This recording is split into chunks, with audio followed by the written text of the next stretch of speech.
Namaskar. Today I will talk about aparigraha. It is the final principle of Jama Sadhana. Aparigraha is very important because it creates contentedness. It creates the feeling of happiness. But it is very revolutionary because it goes ultra-wise to everything that is taught by current socio-economic framework. What is the current society teaching us? It is teaching that the accumulation is the goal of life. The more things you have, the worthier you are.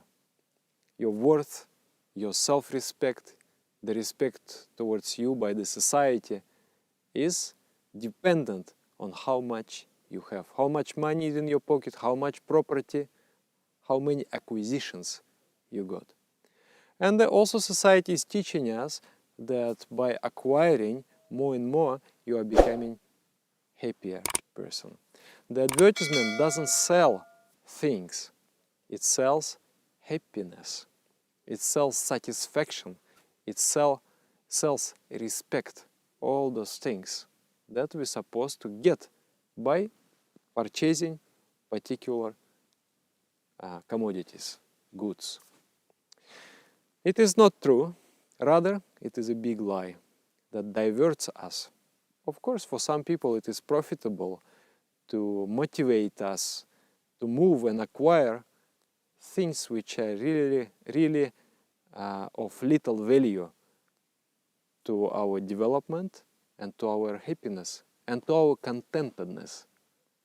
But for somebody is profitable, so it is promoted very strongly. And from childhood we get this idea that accumulation is good, accumulation is the goal of life.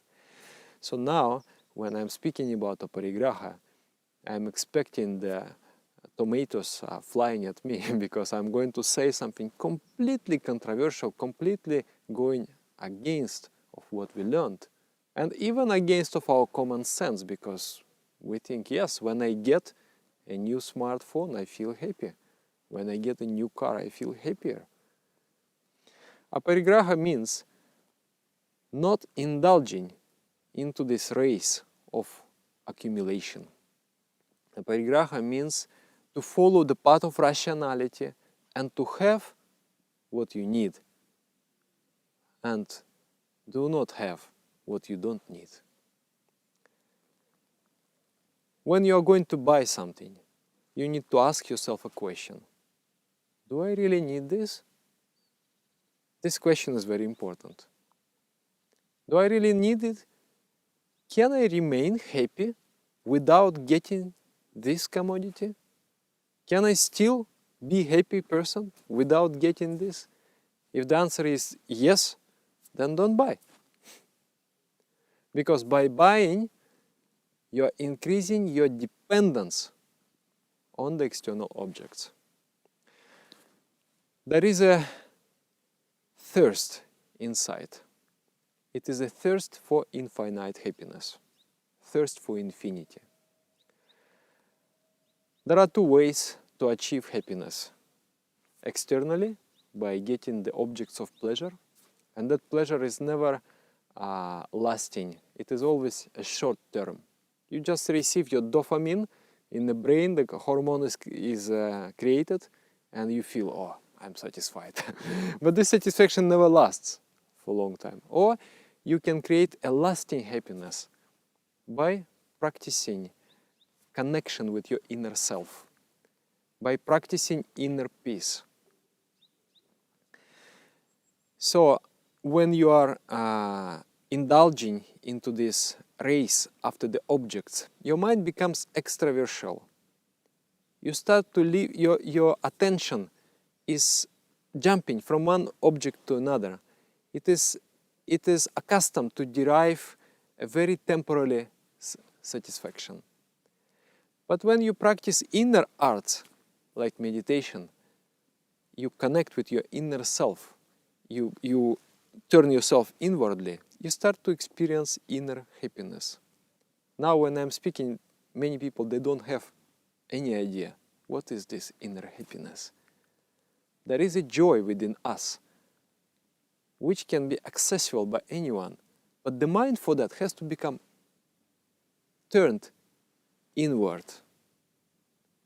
But if you are in the race, in the mad race after the objects, first your time is wasted, your energy is wasted, your youth is wasted.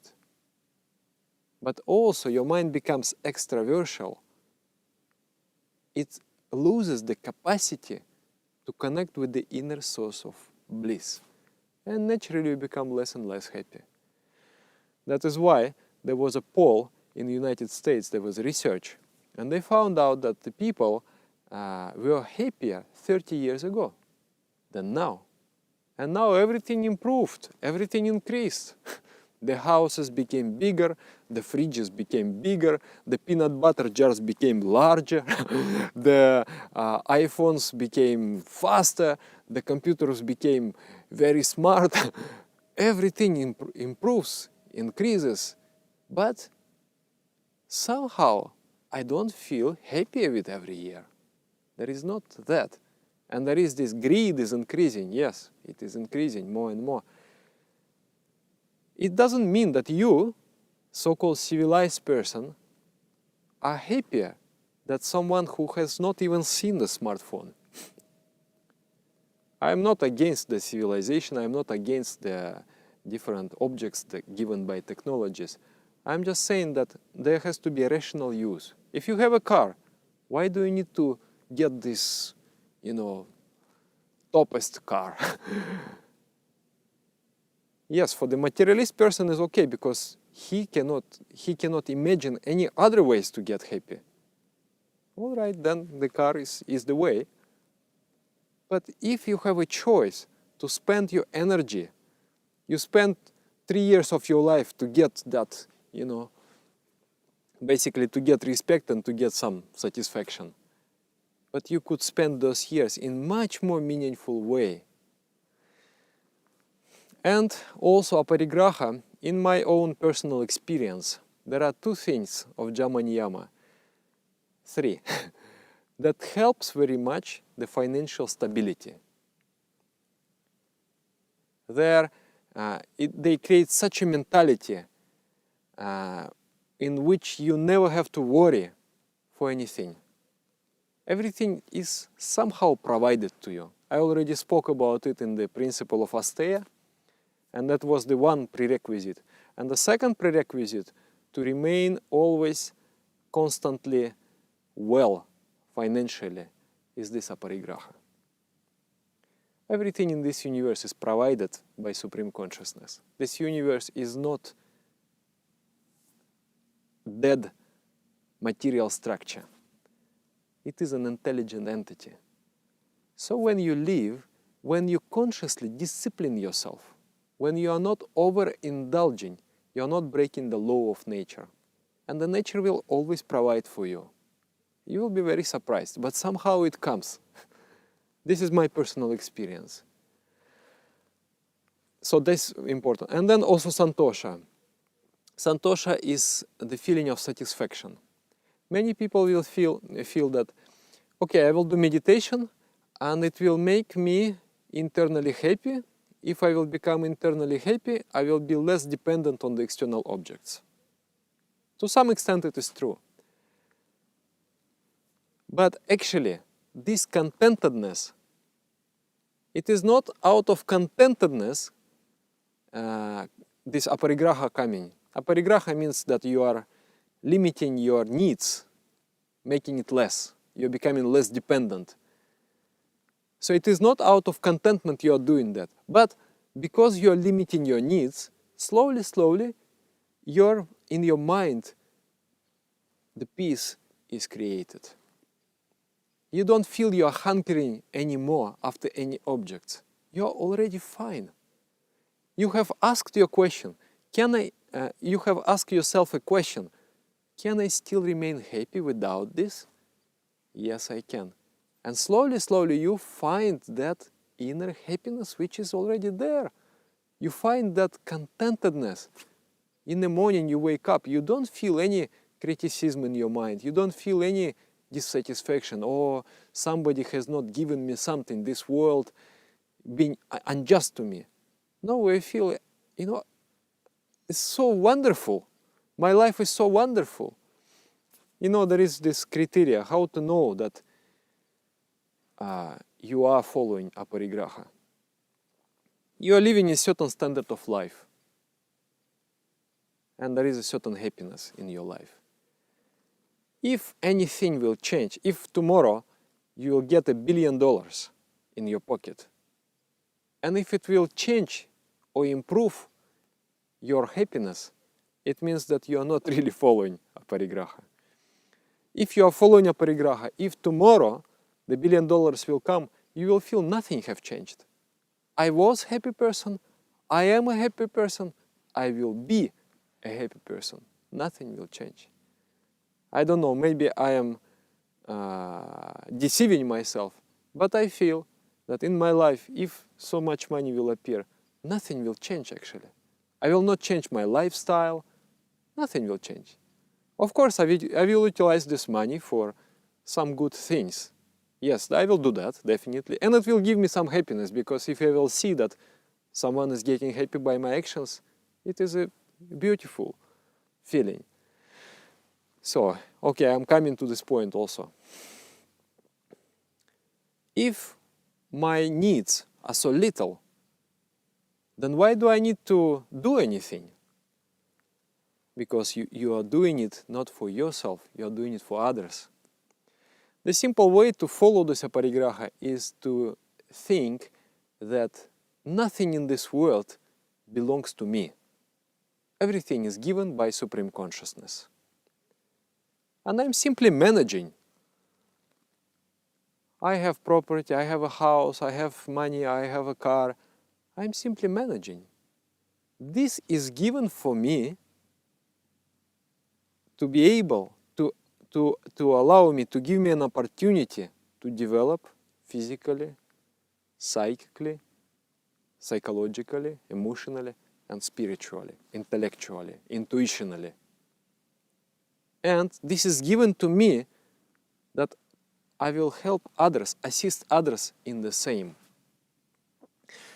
We live on the finite planet, and even in one person there is an infinite desire. So finite planet and infinite desire does not coincide with each other. Even you, one person, if given the chance, you can consume the entire planet. You can consume the entire galaxy, the entire universe, and still you feel empty, still you will feel unsatisfied. So that is the situation. And there is a conflict. So we as a humanity, we are destroying the planet because we just want too much. No need. We never stop to think that, okay, do I really need? Or maybe I should leave the tree as a tree, not as some beautiful thing in the shop. Can I survive? So that is, when you think that everything is given for service, naturally, if you are living in abundance and you are just hoarding and hoarding and hoarding more and more, it's okay to make money, it's okay to make business, but why should you hoard? Why should you accumulate like a sick person? Someone, if someone is getting all these strange things and bringing in the house, people will think that person is mentally challenged. But if you are hoarding money, you are a respectable person. Why don't we think how to utilize this money for the progress of humanity, for happiness of people? Because the God has given us this to do this task.